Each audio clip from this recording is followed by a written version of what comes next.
going to be assembling your lead screw stage. We're going to be making these lead screw stages for the purpose of using them as prismatic joints. Now, you're going to start by setting up all of the pieces that you need for your prismatic joint, for your lead screw stage, and I've shown here all of those pieces. Start by getting all of those pieces and laying them out. You'll notice that we have quite a few pieces here to make this one lead screw stage. This is generally true of prismatic joints. When you are designing and building your own robotic devices, prismatic joints are going to make the overall math of your kinematics simpler, but the mechanical aspects of building prismatic joints is much more complicated. Prismatic joints are actually made with a revolute joint as a part of that prismatic joint. So, for example, this is a DC motor that you have. You're going to be using this DC motor as one of the multiple parts used to make this prismatic joint.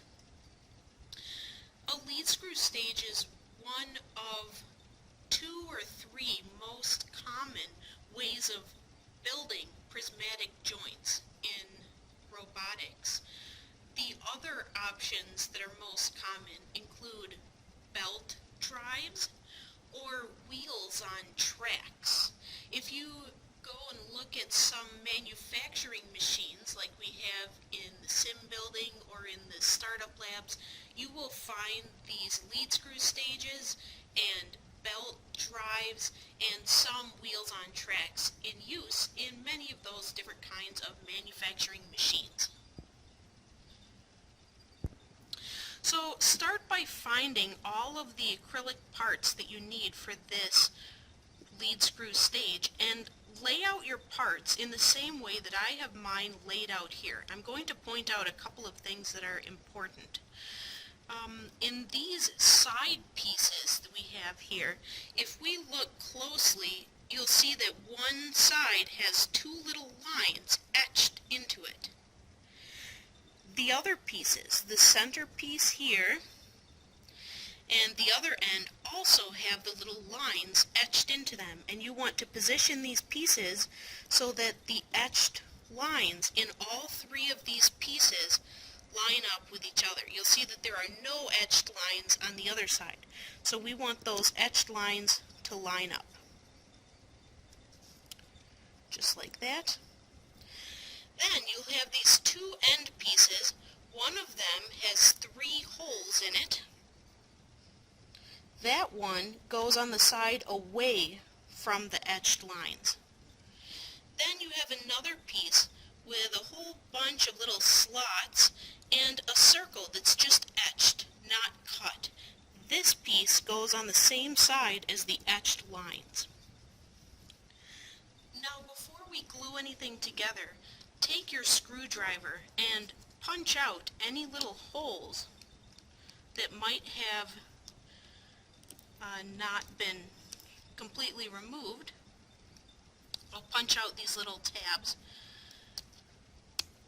We want to make sure and do this before we do our gluing so that we don't accidentally glue the little tabs in there and then we end up not having all of the holes that we need. Also, look at the little tabs on the end, and if any of these did not come out, just pull out the little tabs that are hanging there.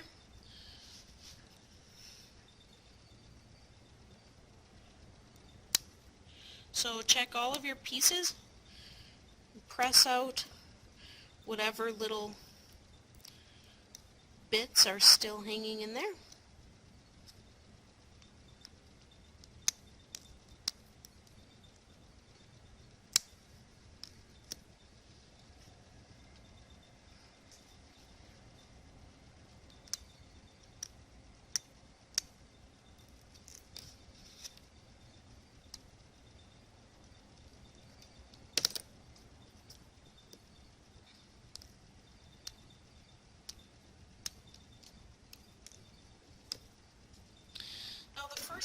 going to do is glue together the part of this thing that's called the stage box.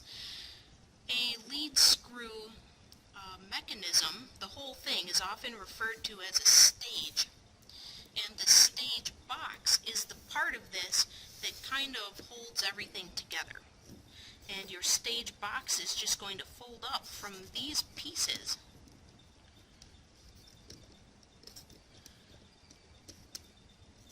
like this.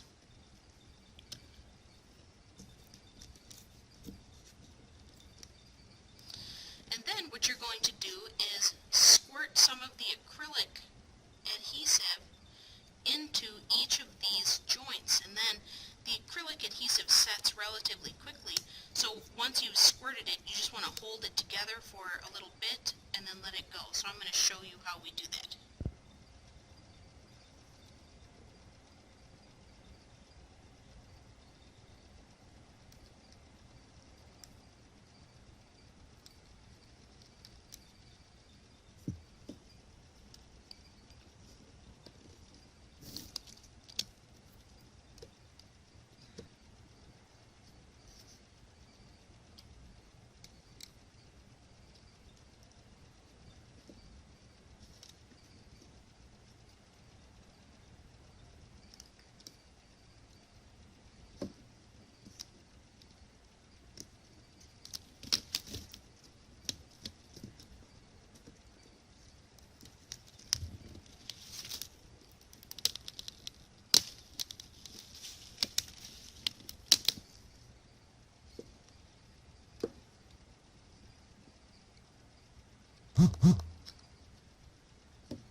So once I've allowed this to sit for a couple of minutes to get the glue some time to dry, the next thing we're going to do is attach the motor to the stage box. So I'm going to briefly explain to you how this whole thing works so that you can see where we're going with this. This motor has a shaft that turns relative to the motor body. We want to attach this motor body to the stage box so that the motor body doesn't turn. So we're going to slide it in and attach it here. Then we're going to take the lead screw and we want to connect the lead screw to the shaft of the motor so that when we run the motor, the screw will turn. We'll use this coupling to do that.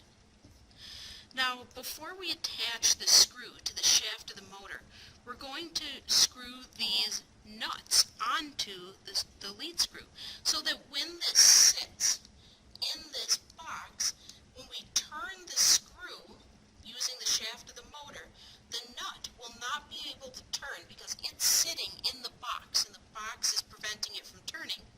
So because the nut cannot turn, instead of rotating, it will slide along the box. So that's what we're going to do here. The first step is to attach this motor to the stage box. So find the end of the stage box that has the 3 holes, and we're going to place the motor up against it like that, and we're going to use these 2 small M1.6 screws to screw into the motor.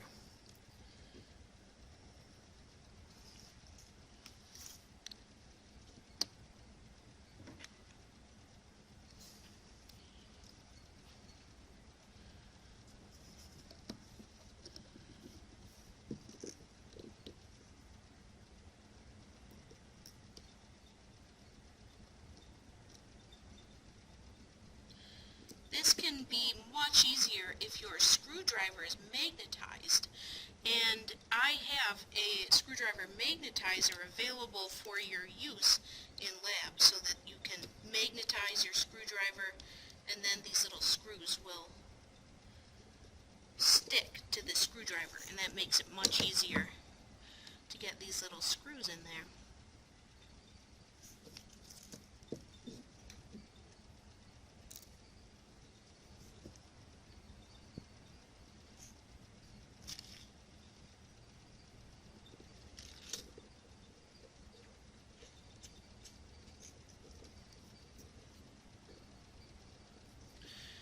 Alright, so now our motor body is attached to the stage box, and the next thing we're going to do is put our nuts onto the lead screw. So let's take one of the nuts. This type of nut is called a tab nut, and I just chose to use this type of nut for this purpose because these nuts are big and it's easy to use the stage box to prevent them from rotating. So we're going to put both of the nuts on here.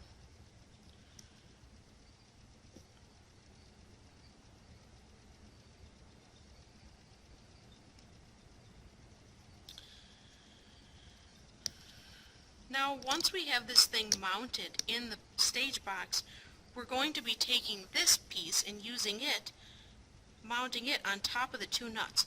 So you want the two nuts to be close enough together that this piece can sit on top of the two nuts. So I'll show you what that looks like.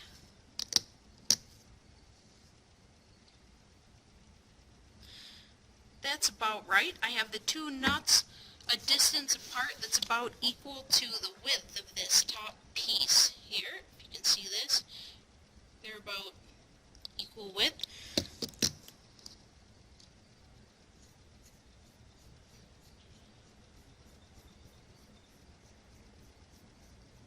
So I'm going to place the two nuts like about halfway up the screw. And now we're going to use the coupling to attach this shaft to that screw. So we're first going to attach the coupling to the motor shaft. Rotate the motor shaft, which you can do either by grabbing the motor shaft and rotating it, or by putting your finger on one of these gears here and then use your finger to rotate the shaft by rotating the gear, so that the flat of the shaft is facing up. Then, in your coupling, you will notice that one end of the coupling has a large hole, and the other end of the coupling has a smaller hole. That smaller hole is for attaching to the motor shaft. The large hole is for attaching to the screw. So we'll take the small hole, slide it onto the motor shaft. I don't want it to be on so far that it hits the two screws that I use to attach the motor. So I'm going to push it on all the way and then back it off just a tiny bit. Then we'll use these tiny set screws, which fit with this hex key or Allen wrench that you have. And I'm going to screw into this little hole. And I'm actually not going to tighten it. I want the screw to be in far enough that it's about flush with the surface of the coupling, but not so far that it's tight.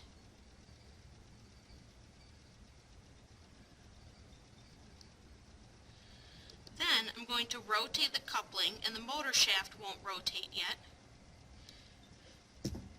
So I rotate just the coupling so that the other hole is up.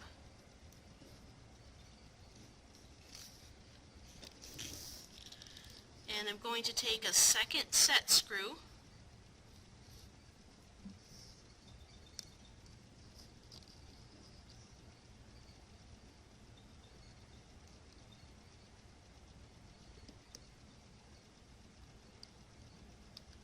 now this one I'm going to tighten all the way down.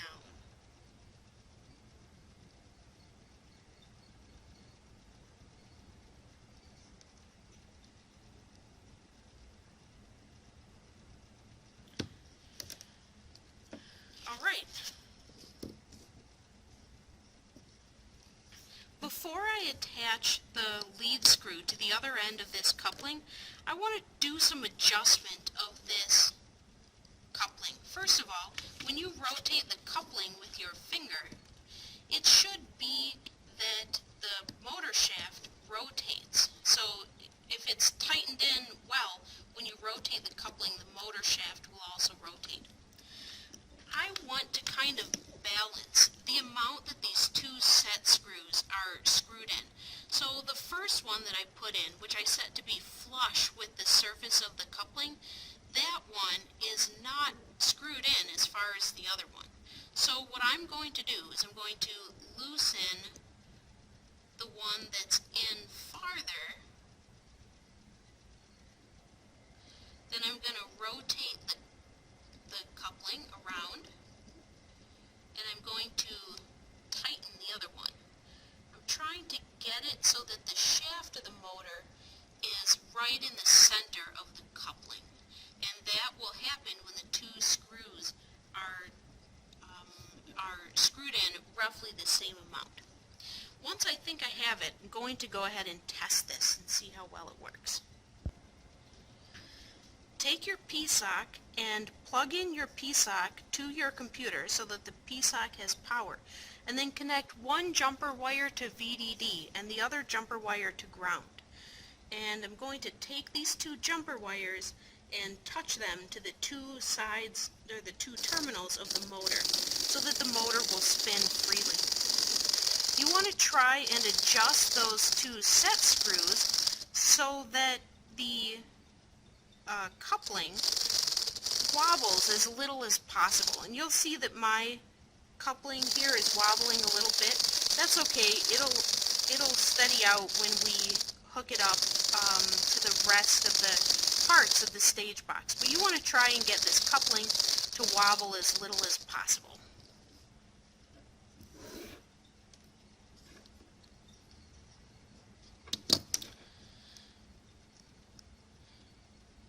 Next, I'm going to take the lead screw and I'm going to slide it in to the other end of this coupling.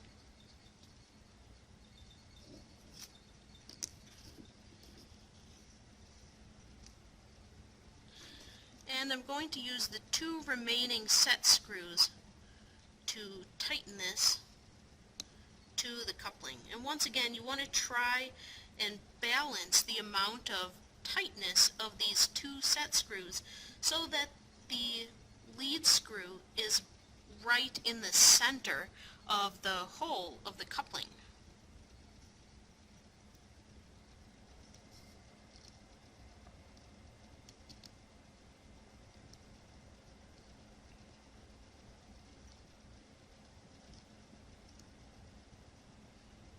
And you want to make sure that none of your set screws protrude too much above the surface of the set screw. Otherwise, as you rotate it around, let me see if I can show you here, you want to make sure that those set screws do not protrude so much that they hit the bottom surface of the stage box.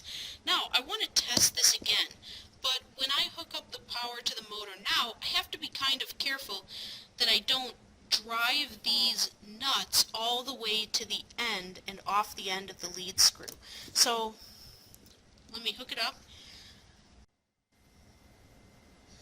Find the barrel connector in your kit. It's a part that looks like this.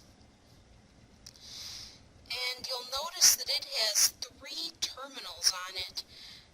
You need to solder one jumper wire to the power and one jumper wire to the ground of this barrel connector. So here I have one that's already done, so you can see which one is power and which one is ground. I soldered a red wire to power and I soldered a brown wire to ground. So this one in the back is power, and the other one right there is ground. This one here we're not going to use. So solder your barrel connector in the same way that I soldered mine. And then get your external power supply and plug it in. Then I'm going to plug in the end of my power supply into the barrel connector, being very careful to not let these two leads touch each other. Then I'm going to apply this power to my motor.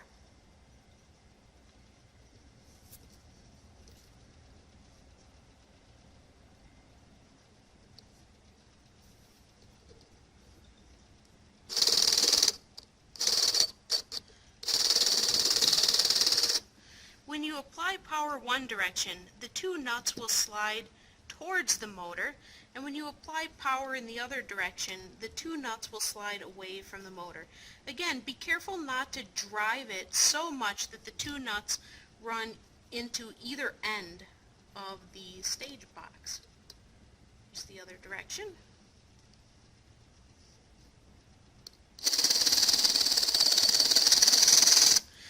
If your motor does not run and the two nuts do not slide back and forth when you connect up power, check all of your construction here to make sure that you don't have anything that is hitting against the bottom of the box or rubbing against the screws of the motor. Everything should be free to turn. You will notice that your screw is kind of wobbly, and that's okay for now, although you want to try and adjust these screws as best you can to reduce the wobble of this screw. So for now I'm going to unplug my barrel connector, and we're going to do a little bit more setup. Now, this piece is a piece that's often referred to as the carriage. This is a thing that's going to attach to the nut, and this piece will attach to whatever other joint we want to attach to it. So you'll see that there are two sets of holes here. Those holes are meant for attaching to a linear joint like that, or they can attach to one of your servo brackets like that. So we want to attach this carriage to the two nuts in such a way that at least two of the holes are nice and clear and free of the edge. If you get it lined up just right, you can have both sets of holes free. But I've noticed it's a little bit easier to just set it up so that one of the two sets of holes is free. So that's what I'm going to do in mine, and you can do that in yours also. I'm going to take the tube of super glue. We're not going to use the acrylic glue this time because we're not attaching two pieces of acrylic to each other. We're attaching acrylic to metal. So I'm going to take this tube of super glue and put just the tiniest amount of super glue on the top flat piece of that nut, of the two nuts, and then I'm going to get this acrylic piece centered on top of there, and I'll press it down. So I'll give you a close-up look. Here's what I did on mine. So I have two holes that are free and clear for me to attach to something else here.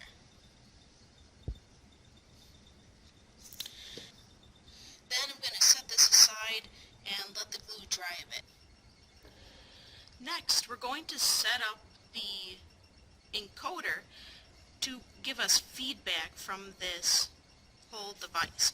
So if you flip your stage on end like this, you'll be able to see the etched circle down here on the end of this box.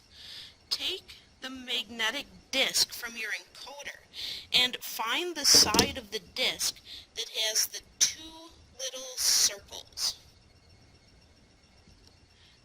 Take the super glue and put just the tiniest little drop of glue on the end of the threaded rod. You want to have a very small amount because you don't want to accidentally glue your magnetic disc to the acrylic. You want to glue it to the magnetic rod. So once you have that little drop of glue, slide the magnetic disc onto the acrylic and try and line it up with the circle that is already etched there for you to help you get this alignment correct. And there's also a little dot in the center of the magnetic disc that can also help you line it up. You want that dot to be right in the center of the threaded rod. So move the little disc around until you get it right centered, and then press the threaded rod down against the magnetic disc.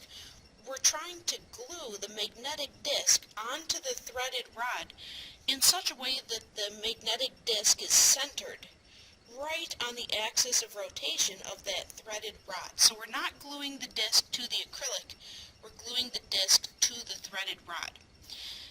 Once you've got it centered with that tiny drop of glue and you're pressing it like this, you can go ahead and set this aside to let that glue dry for a bit. While the glue is drying, we're going to set up a circuit. So get your solderless breadboard and also find this chip that you have in your kit. This is called an H-bridge chip, and it's used for turning a high voltage or high current source on and off using a low voltage or low current source.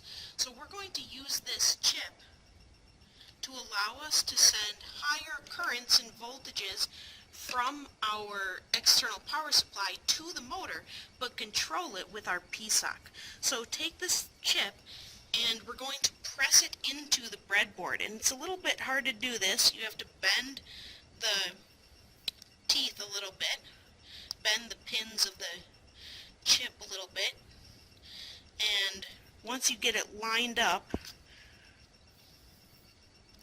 press it in like that.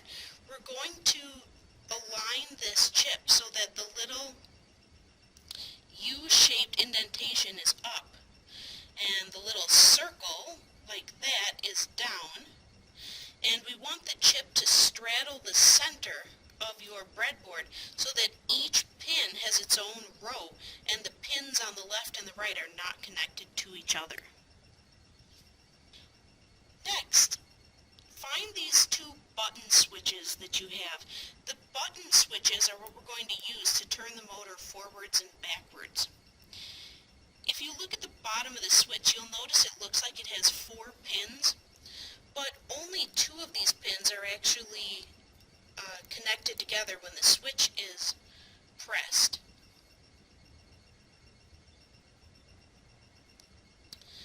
The 2 that are connected together when the switch is pressed are these 2 right there. Need to get this to focus. These 2 pins. So these outer 2, we want to bend these back.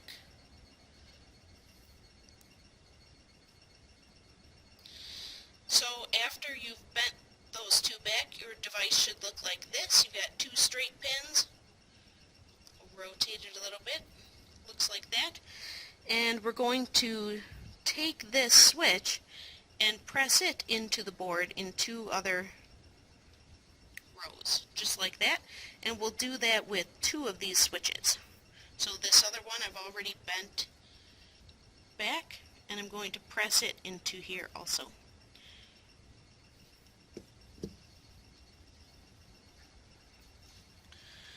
Now you'll notice that you have 2 power and ground rails on your board. We're going to make use of this for our 2 power sources. So take your barrel connector, which you've soldered up, and plug the positive lead of your barrel connector into the red rail on one side and the ground into the ground rail on one side. On the other side, connect ground of your PSOC to the ground rail and connect VDD of the PSOC to the power rail. Now before we go any farther, we're going to add another jumper wire here that is commonly forgotten.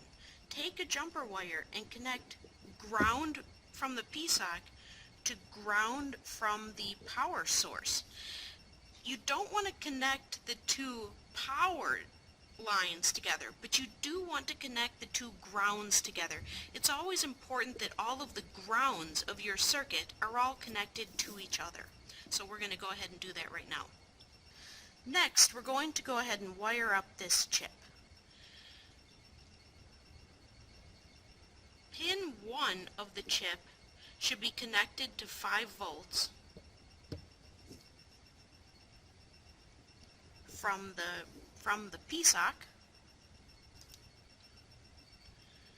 and the first pin on the right should also be connected to the 5 volts from the PSOC. I'm showing you a circuit diagram. Use the circuit diagram to figure out what you should be plugging into what, and don't rely only on trying to see where my wires are going. It's much easier to figure out what should be connected to what from a circuit diagram than from a little rat's nest of wires here. So use the circuit diagram. Now, power from your external power supply should go to the last pin on the left, which is pin number 8, and then either pin 4 or pin 5 should be connected to ground. And since we've connected all the grounds together, it doesn't matter whether you connect it to ground on the left or ground on the right. Now there are 4 more pins that we need to hook up. Pin number 2 should go to one side of one of the switches.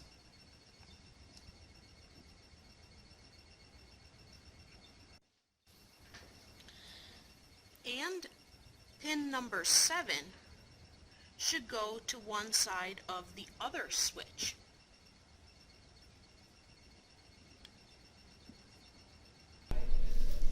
Finally, connect the other side of both switches to ground. Once again, since all of our grounds are connected together, it doesn't matter which ground you connect it to. Once you've got this circuit set up, we're going to set that aside, and we're going to go back to our stage. By now, your glue should have dried somewhat, and you should be able to pull this threaded rod back, and the magnetic disc should be stuck to the end of the threaded rod. Pull the threaded rod back all the way, as far as it will go, to give us some room down here. Now, take the encoder circuit board that you soldered previously, and you should have it so that the wires which you soldered are short on the side towards these 2 hall sensors and are long on the other side. We're going to take this disc and place it here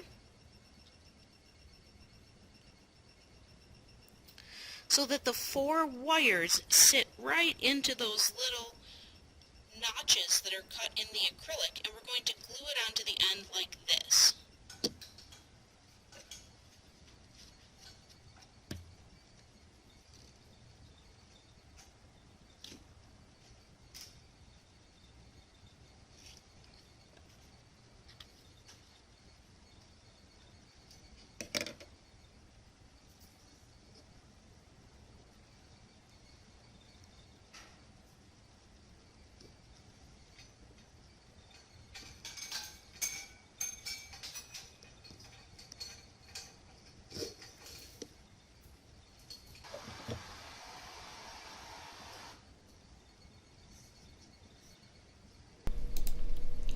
Next, we need to solder some leads onto the motor. So get a couple of jumper wires and slide one jumper wire through each of the motor terminals. Be careful that the jumper wire does not touch any metal parts of the body of the motor. The only metal part that the jumper wire should be touching is the motor lead, or the terminal on the back of the motor.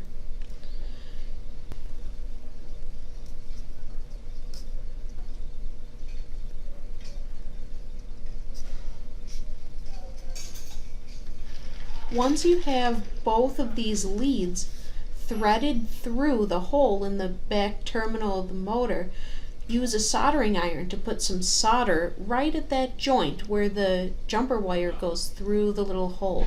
This way you will have both an electrical connection provided by the solder and also a sound mechanical connection from the bent wire going through the hole on the motor terminal.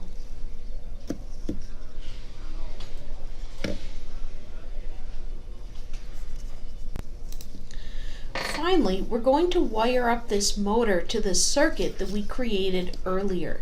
So get the motor and your lead screw stage set up kind of close to your circuit here so that the two leads of the motor can reach the chip.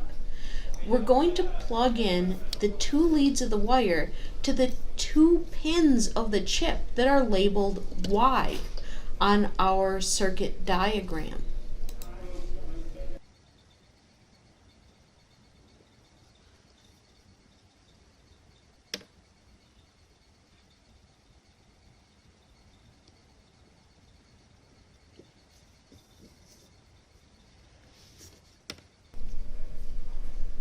Check your alignment one more time and tighten any of these set screws that you had loosened in order to be able to slide this lead screw back and forth. So check your set screws and make sure that they're all tight.